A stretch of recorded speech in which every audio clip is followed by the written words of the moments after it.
this week. I know most of you by now, we've been watching for a while, but just in case this is your first time, I'm Miss Carrie, and this is the way we do story time now, I guess. Someday we'll get to be back with each other at the library, I know. But until then, I'm really glad that we have this together. I've got some good stories for us today. I've got some finger play and some song to sing, and I think we should go ahead and get started so we can get to the good part. Shall we? Clap your hands if you love stories. Clap your hands, I know you do. I'm so glad that we could be together. Glad to share a story time with you. The story I have for you now is from Japan, and I've actually heard other versions of it before. Some of them have fishermen in them, and some of them just have an old man and old woman. But this story is about a stonecutter. A stonecutter is someone who their job is to go to the mountains, to the cliffs, and cut stone from there so that they can shape it into things for people's houses. And this particular stonecutter really liked his job. Every day he would go to the mountain and he would cut different kinds of rock from all over because he knew he had lots of different kinds of customers who needed the rock for different sorts of things. And so he worked there all day and he was content. But there happened to be a mountain spirit that hung out near that mountain. Nobody really knew much about him, but from time to time he liked to help people by granting wishes and help them become happier and more prosperous. And one day, that stonecutter had just come back from going to a rich man's house to deliver some stone.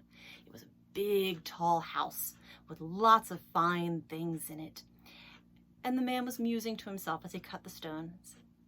I wish that I could be a rich man. And then he heard a voice from out of nowhere say, "Done! A rich man you shall be." And that was it. The stonecutter listened for a bit longer, and after a time when nothing else happened, he figured it had been his imagination. But that night, when he went home from work, where his little cottage once had stood, was now a tall mansion with fine furnishings inside and servants and everything that he could imagine that was part of a rich man's house. And he was stunned, but he was thrilled. And so his old life was forgotten, and he moved on with his new one as a rich man. Now it was summer at this time, and it was really, really, really hot. It's hot now, isn't it? This was really hot, and he decided that he was going to stay home all day so he didn't have to go out into the heat. But he was kind of bored because he'd never really had to find a way to entertain himself all day at home before. And so he was peeking between the curtains to see what was going on out in the street. And then he saw a small carriage going by in the street. And there were soldiers on horses in front of it and behind it. And in the carriage sat a prince. Prince dressed in fine red and gold. And a servant was holding a golden umbrella over his head to keep the sun off of him. And the man, the former stonecutter, said, "Oh, I wish that I were a prince so that someone would hold an umbrella over me wherever I went." And then he heard the voice again. "Done, a prince you shall be." And just like that, the former stonecutter, then rich man, was now a prince. He lived in a castle, not just a mansion, and he had servants, and he wore a crown on his head, and he traveled in a carriage with an umbrella held over his head. But summer got warmer and hotter, and he had lost sort of the sense of what it was to be satisfied. And so he was grumbling in his heart a bit, wondering how things might be even better for him. And when he rode in his carriage, he noticed that even with the umbrella, his skin was turning redder and redder in the heat. And he saw that the plants, the grass, the trees were all turning brown. And he realized that there was something far more powerful than him even then. He said, "The sun! The sun is the mightiest thing around. I wish that I could be the sun." Then he heard the voice. Done. The sun you shall be. And he was. He shone in the sky and burned with the heat that he could never have imagined feeling. And he lit up the world, and he was thrilled because nothing was more powerful than he was. Now he didn't have his skin turning red. He was turning everyone else's skin red. And the more he burned, the more the grass turned brown and the plants died. But after a while, that got kind of boring. And he began to grumble in his heart again. And then a cloud passed in front of him, casting shade all over the ground underneath, and that made him even more upset. He said, "What is this? The cloud can block my rays? The cloud is more powerful than I am? I wish that I was a cloud so that I could block the sun." And the voice said, "Done. A cloud you shall be." And then he was a cloud. He was the mightiest cloud in the sky, and he held the sun's rays behind him as he watered the earth. He poured down water and made everyone gasp in relief at the feel of the rain falling on their skin. And the plants began to grow again, and the trees turned green. But the more he rained, the more he wanted to rain, and the rivers flowed over their banks and began flooding the streets. Towns and villages were ruined, and still he rained. He rained and rained on everything until he noticed that one thing was not affected by his rain: the mountain. No matter what he did, the mountain stood firm. And after a while he said, "The mountain is mightier than I am still. I wish that I was the mighty mountain." And the voice said, "Done. The mountain you shall be." And he was the mightiest mountain in the land, tall, his head poking up above the clouds, and the stones standing firm in the sun, in the rain, no matter what. And he stood firm, stood proud, day after day, until one day he felt a tiny tickle down near his foot. And it got more and more strong, so he couldn't ignore it. And he looked down and he saw a man with a rock hammer cutting stone. And he was appalled. He was offended. He said, "I'm the mightiest thing in the world. I am the mountain. But a man is mightier than me. A man can tear me down bit by bit until I'm nothing. I wish that I was a mighty man who could bring down mountains." And the voice said, "Done. A stonecutter you shall be." And just like that, he was a stonecutter once more. And he learned his lesson. And he regained his contentment, and he learned to be satisfied with what he had. Do you like to go outside and blow bubbles? With soap in a jar and a bubble wand? Or sometimes it's a pipe and you can put it in your mouth and blow it up into the air like that. Let's do a finger play about blowing bubbles, shall we? Okay, here we go. Get your soap ready. Dip your wand and gently blow. See the tiny bubble grow. Can you make a tiny bubble like that? Bigger and bigger, round and fat, rainbow colored, and then splat! Let's do that one more time. Get it ready. Ready? Dip your wand and gently blow. See the tiny bubble grow. Bigger and bigger, round and fat, rainbow colored, and then splat! This is another story from Japan.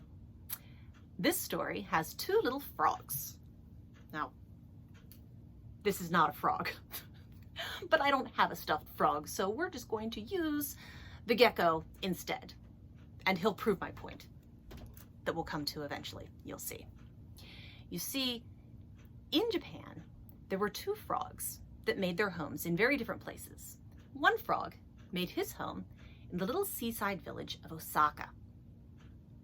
It was a quiet place. The ocean, the sand, peace.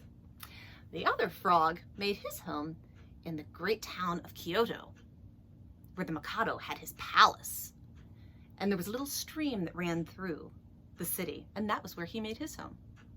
And they were both very happy with where they lived. It was all they knew. But after a time, they began to get curious. They began to wonder what else was out there.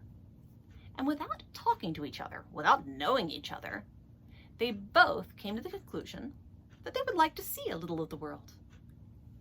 And the frog in Osaka decided he was going to travel to Kyoto. And the frog in Kyoto was going to travel to Osaka.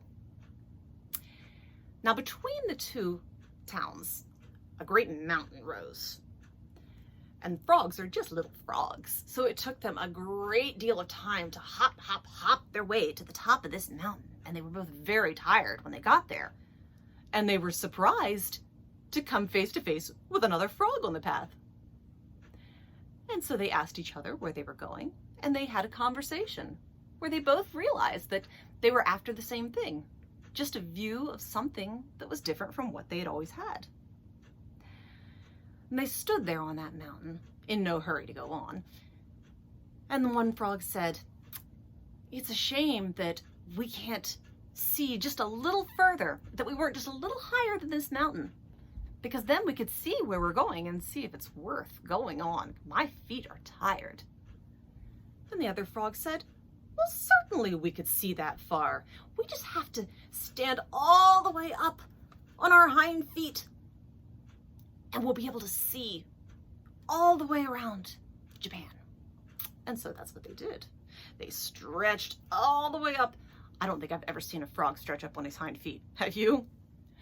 But they did. These frogs stretched way up. And the frog from Osaka pointed his nose toward Kyoto. And the frog from Kyoto pointed his nose toward Osaka. But they forgot something. You see, a frog's eyes aren't on the same plane as its nose, you see. When he stands up and points his nose in a direction, his eyes are on the back of his head. And they didn't realize that. So the frog from Kyoto, trying to see Osaka, was actually seeing Kyoto. And the frog from Osaka, who was trying to see Kyoto, was actually seeing Osaka. But they didn't know that. They stared and stared, and they said, "You know what? That other town doesn't look that different from mine." The other frog said, "You know what? You're right. Maybe I should just go back to where I was. I was happy there." And so they shook flippers and they made their way back down the mountains to their homes, and they were never the wiser. All right, I feel like we need to get up and move around. I think that we need to dance. Can you stand up for me? We're gonna do a song called "Put Your Finger on Your Knee." I want you to follow all the directions, okay? Here we go. Let's go. Put your finger on your knee, on your knee. Put your finger on your knee, on your knee. Then turn yourself around, stamp your feet upon the ground, and put your little finger on your knee. Put your finger on your head, on your head. Put your finger on your head, on your head. Then turn yourself around, stamp your feet upon the ground, and put your little finger on your head. Put your finger on your chin, on your chin.